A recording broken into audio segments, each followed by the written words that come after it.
and should be able to justify surgery in such a case. Now, see this patient. I gave you yesterday an example of the patient who presented to us with bilateral blindness, complete bilateral complete blindness. See this.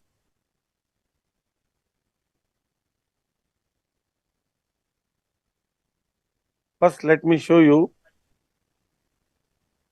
what the finding is.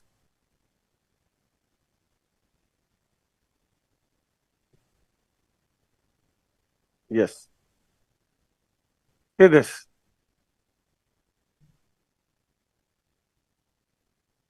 See this. Coming from most anteriorly. See the frontal sinus. Heterogeneous hyperdensities, allergic fungal rhinosinusitis, bilateral, complete frontal bone destruction.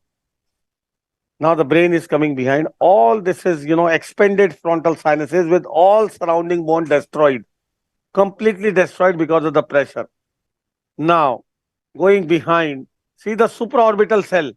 Now, this is cribriform plate. What this you are seeing is a supraorbital cell, and the fungus occupying the supraorbital cell till far laterally.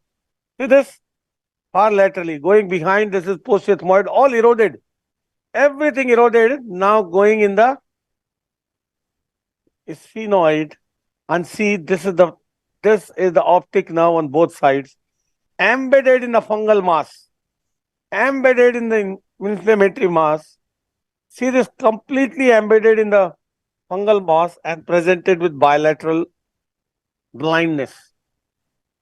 The moment we got the scan done, it was AFRS and started high dose steroid, itraconazole, and immediately planned for the surgery.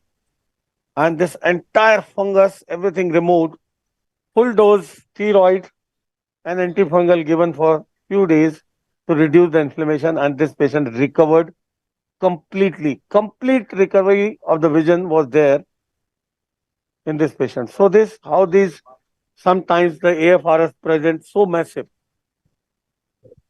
There are a variety of AFRS situations. Sometimes they frighten but don't get frightened. These patients, see this another patient where the draft was done.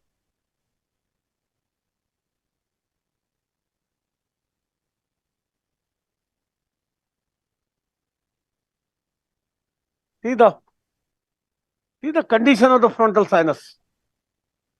Bilateral intersinus septal destroyed itself. I see the heterogeneous hyperdensities. Intersinus septum destroyed, bilateral. See this supraorbital cell, and this is the supraorbital cell where this fungal material is there, and it is ballooning with posterior wall destroyed. This is supraorbital cell. This is cubiform plate, and see this ballooning of the supraorbital cell and complete destruction of the wall. Frontal is anterior, beak is there. Now I am going behind. Behind the beak is gone now. This is frontal recess. This is frontal recess. This is supraorbital cell on this side. See the opposite normal supraorbital cell. So that kind of picture, see sometime, which frightens. And actually, these are good curable cases, treatable cases, which we must know rather than getting frightened because of the, this expensile nature of. So many a times you get such, presentation of AFRS, funny, extensive presentation of the AFRS, and can give a good, reasonably good job. See how the maxillary sinus is widened. See this massive unilateral young patient, probably 8 or 9 year old this patient was, exceptionally, see, complete unilateral disease with bilateral involvement of the frontal sinus because of the pressure the frontal sinus completely eroded. So you may get variety of frontal sinus situations in these AFRS patients.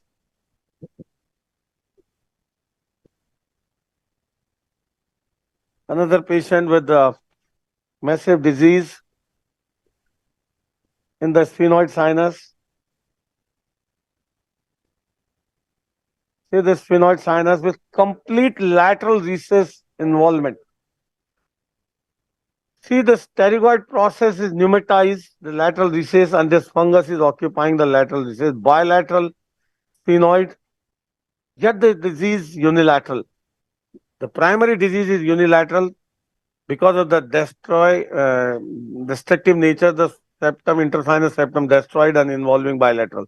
So you have seen in a unilateral disease, bilateral involvement of the sphenoid and bilateral involvement of the frontal sinus, yet disease being strictly unilateral. See, the opposite side, ethmoid, maxillary, post-ethmoid, everything is uninvolved only because of destruction of this. Because the sinus is blocked, it cannot drain and destroy the intersinus septa. See, that's a various funny presentations of this fungus. Now, there are four types of fungus. If you see in aggregate, the variety of fungus, this was another one. Four types, two varieties of non-invasive and two are invasive variety of the fungus. And we should be able to differentiate preoperatively, so you can target your treatment accordingly, which is desired. Let me show you what I'm trying to say. This is again, see this massive presentation of the fungus in the frontal sinus. See this heterogeneous hyperdensities and see this is ballooning in the supraorbital cell. Ballooning in the supraorbital cell. If I reconstruct in all planes, you can see that.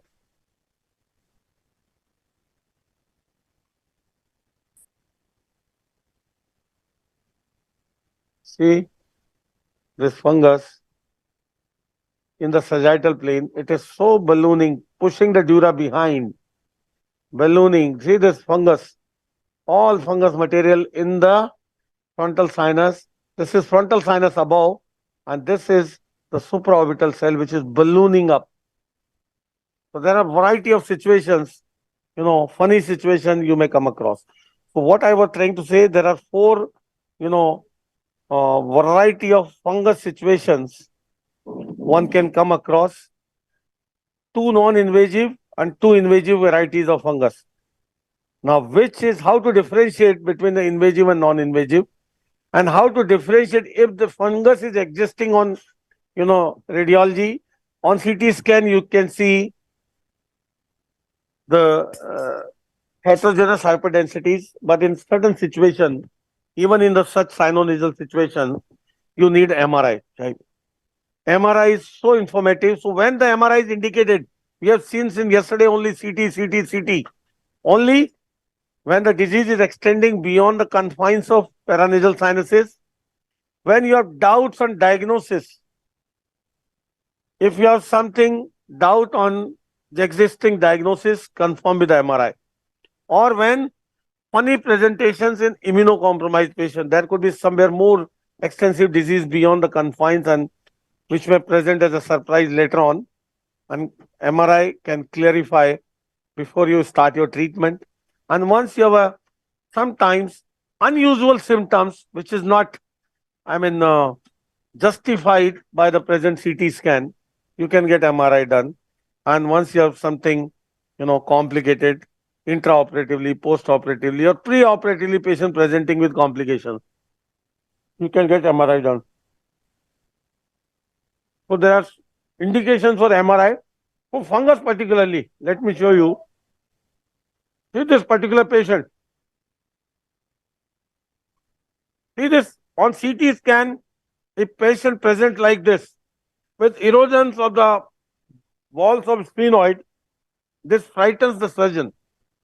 Just to give you an example when MRI is indicated and help you solve the problem.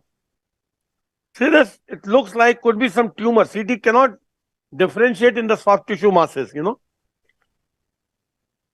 Now, if you bring in the MRI, see this. What is this? On T2 weighted MRI, the bright picture is the fluid, and there's a classical picture of a mucocele. This is classically a mucocele Yes, sir. which has destroyed the walls of the sphenoid, bone of the sphenoid, because of expansile nature. And the answer is very simple. You open up the sphenoid and marsupialize it. On CT alone, it looks frightening, but it is actually a simple problem. So these are the indications where the MRI can solve your problem easily. Now see, there's a patient on CT scan, looks like CT scan, all opacities look same. See here, nothing concrete you can make out with a CT scan, but when you bring the MRI, now see, the same T2-weighted MRI, the fluid is very bright, and which is not enhancing is a tumor. So in those situations, rather than getting intraoperative surprises, when you are in doubt, you can get the MRI done to reach to the correct diagnosis. Many a times, many tumor present like this, inverted papilloma behind, many other benign tumors behind. Anterior nasal endoscopy, some mucosa prolapsing, looking like as a polyp, and case is taken up for sinus surgery, and it turns out to be a tumor behind. With a good scan, with thoroughly seen scan, giving you suspicion, can direct MRI, can make you order an MRI, and which can clearly distinguish what exactly it is. Fungus. See this. On T1 weighted MRI, how you can differentiate in a non-invasive situation like sinusitis, AFRS? How can you be very sure that this is fungus? 100% sure of the fungus. See this. This is fungal disease. On T1, it is hyper intense because of ferromagnetic component. See this. Fungus is hyper intense on T1 weighted, and T2 weighted, it is signal loss, dark. Wherever fungus is, on T2 weighted, it is dark. On T1, it is hyper intense. See, you can easily distinguish. MRI, the investigation of choice for the soft tissues, and this is how you can clearly become where the fungus is. Sir, we need to ask them for T1 weighted, T2 weighted separately, or? Always, always. See, your question is very valid. If you ask the radiologist MRI PNS, you know what we'll do? MRI, every sequence has to be shot separately, not like CT that you can reconstruct easily. In CT, we ask simple 0.5 mm, 0.625 mm axial sections, and then your software will reconstruct, not the MRI. MRI has a versatility of giving n number of sequences, and every sequence has a value in giving some or other useful information. Every sequence has to be shot separately. In every plane, like T1 weighted MRI, you have to shot separately T1 axial, T1 sagittal, T1 coronal, T2 axial, T2 sagittal, T2 coronal, T2 FET suppress, axial sagittal coronal, contrast axial sagittal coronal, diffusion weighted, 3D flares, drive imaging, so many. So if you write only MRI PNS, the radiologist will finish in 10 minutes giving you 1 or 2 sequence MRI PNS. That's it.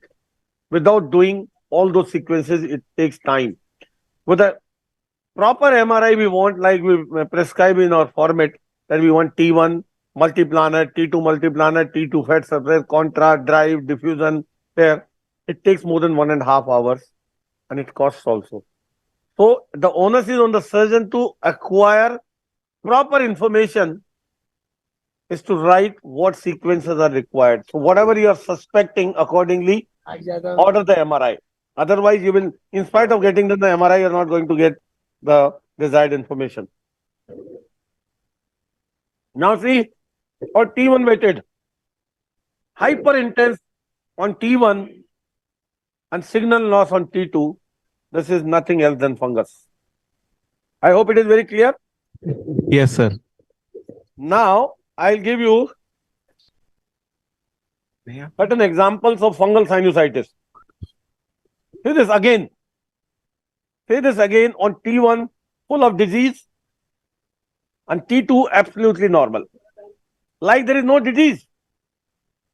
In this setting, if the patient's T1 MRI is not done, suppose only T2 weighted, you will see there is no disease, which is full of fungus actually. because T2 is showing signal loss. Got my point?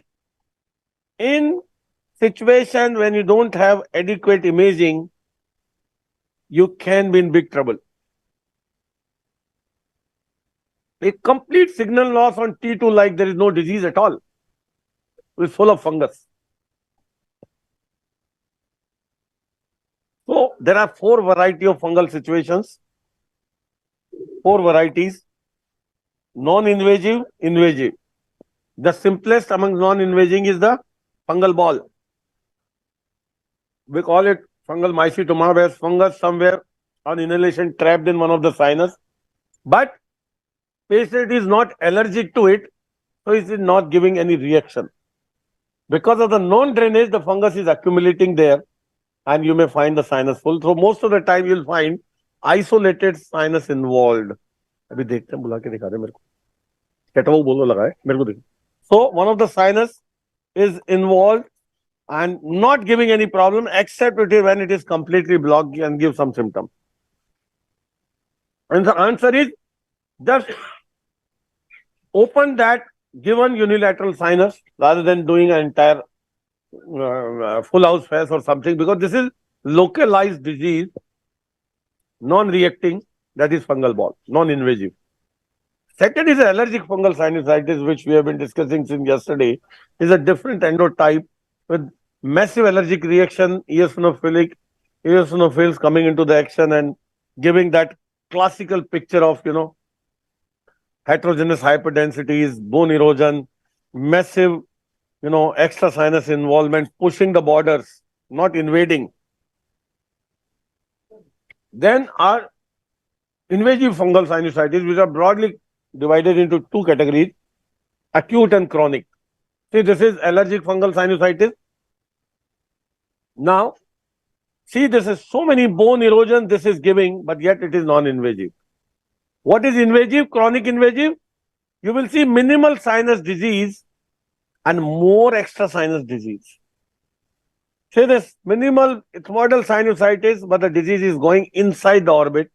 Bone defect at that site. Minimal sinus disease, bone defect at site and going intrasinus or extra sinus somewhere, orbit,